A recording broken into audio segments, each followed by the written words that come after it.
Hey everybody, welcome back to another episode of Gunpowder and Freedom. So my supervisor, Miss Ellie Benelli, and I are headed up to my friend's house. We just did a patio for him yesterday. Well, technically it's an elevated patio. Instead of doing your traditional wooden deck, he wanted to do concrete.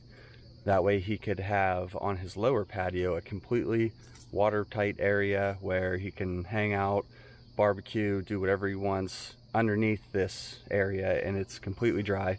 So we poured that for him yesterday.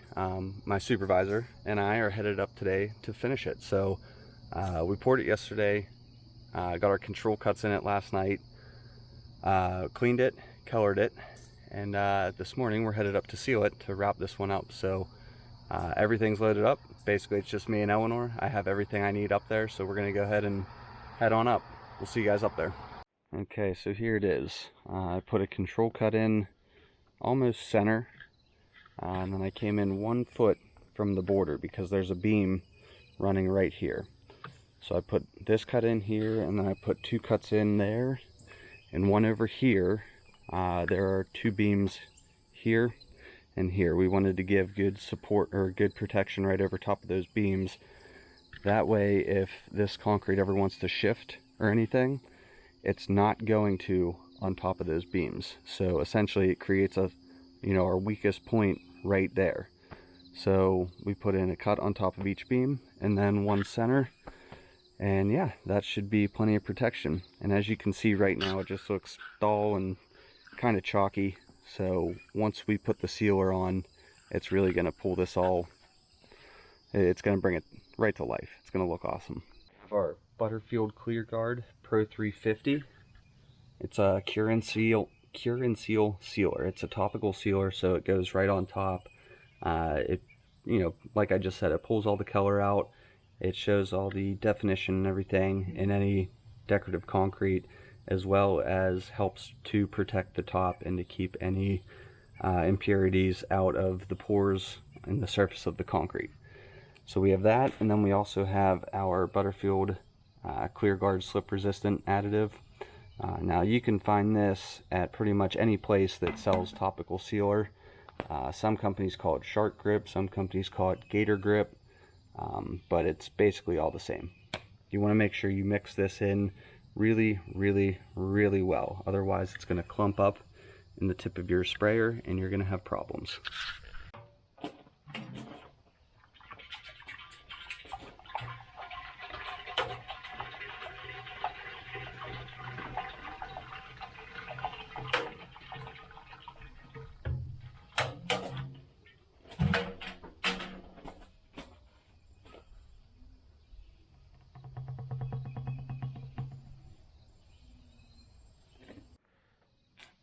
Steve is starting the final steps. Yep, just got to clear out the sprayer. Try and get out of that sun.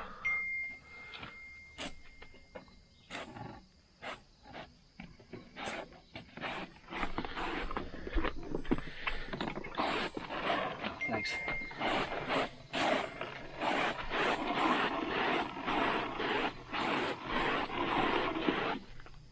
You want to do nice light coats, usually 2 on new concrete, but if you try to put it on and have it look perfect with 1 coat, you end up putting it on too heavy and then it gets all like cloudy and it doesn't look good.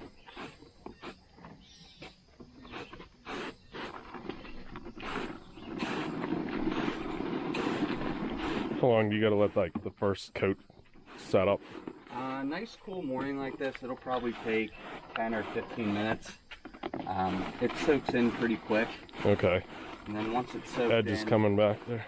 Thanks. Once it's soaked in, it'll look like blotchy and splotchy. Rhymes. Yep. Grab that real quick. Okay.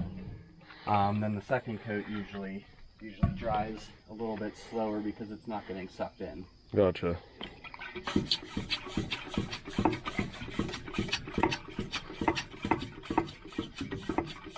He pumps up so good. Thanks. Long day.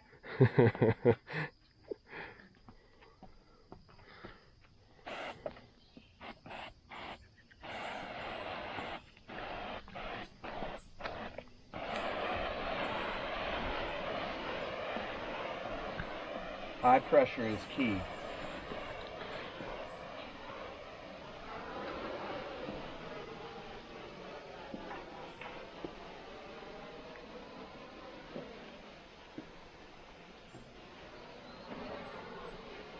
Yeah, so like just real quick, you might be able to actually in the shade here is a good depiction of it. Like these blotchy areas, that's there because the concrete is still curing.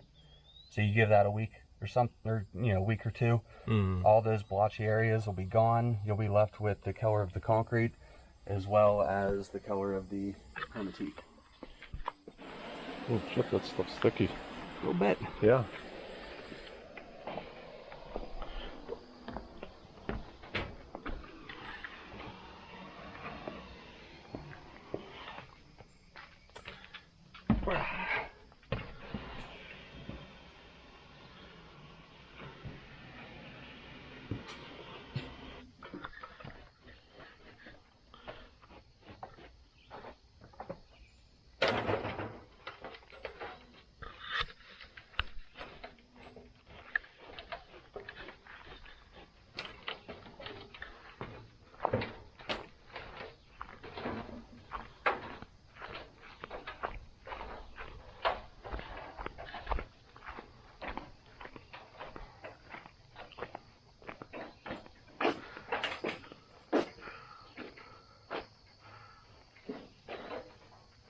They call me the pure sniper. You got good spray control. I was just kidding, they don't call me that. They call him that. He's self-proclaimed nickname he gave himself.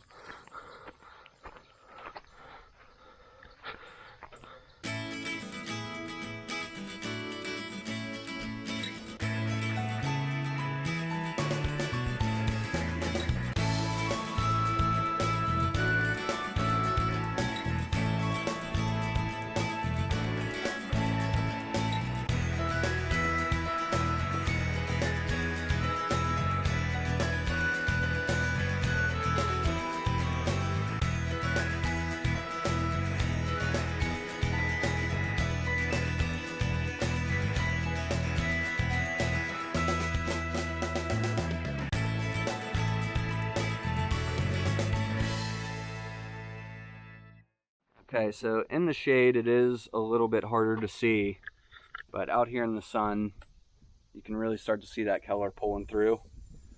This was our 12-inch wood plank stamp with everything is a harvest wheat base.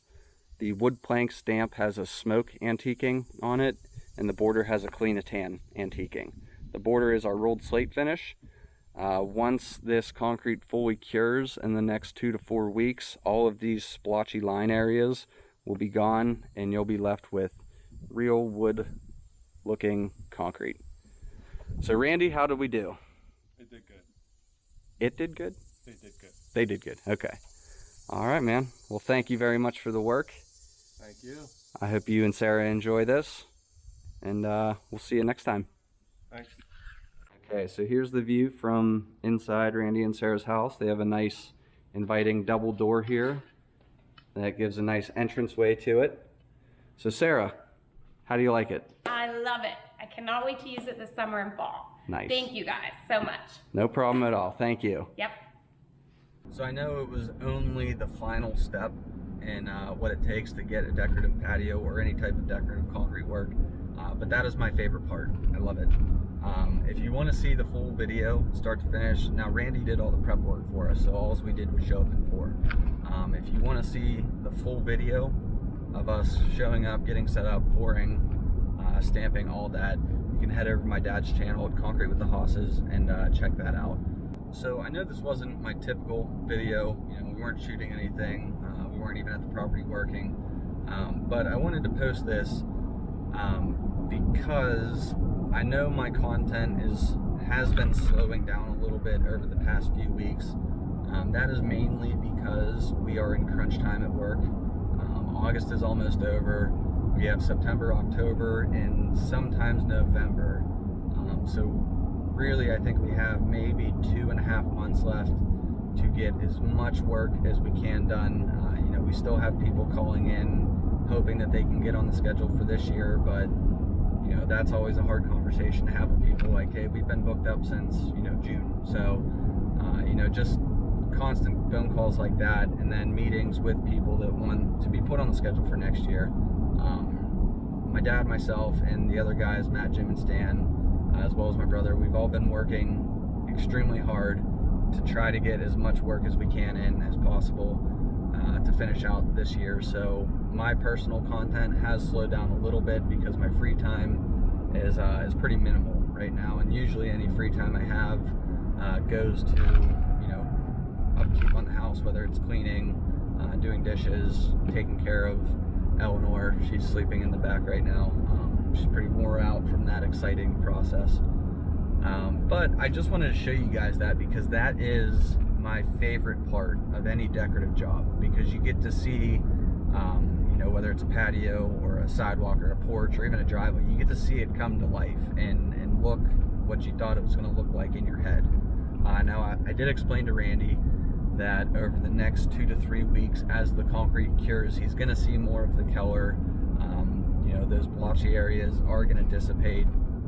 So over the next 2 to 3 weeks, it's going to look 100 times better. It's going to look like actual wood, and I'm happy with it. Him and Sarah love it the way it is now, so I'm pretty excited to hear how they like it in a couple weeks when it looks, you know, when its final looks are set in. So anyways, with all that being said, I want to thank you guys for tuning in to another episode of Gunpowder and Freedom. Again, I know this wasn't my normal video, but I appreciate you guys checking in and seeing what I'm up to on this Sunday morning. Yes, I forgot to say that. It is Sunday. So now me and Eleanor are going to head home, do some cleaning, because Rachel's at work, and I want her to come home to a nice, clean house. So thank you guys for tuning in to another episode of Gunpowder and Freedom. If you liked what you saw, please click the like and subscribe. Don't forget to like us on Instagram, and I will be sure to see you guys next time with some more exciting content. Thanks.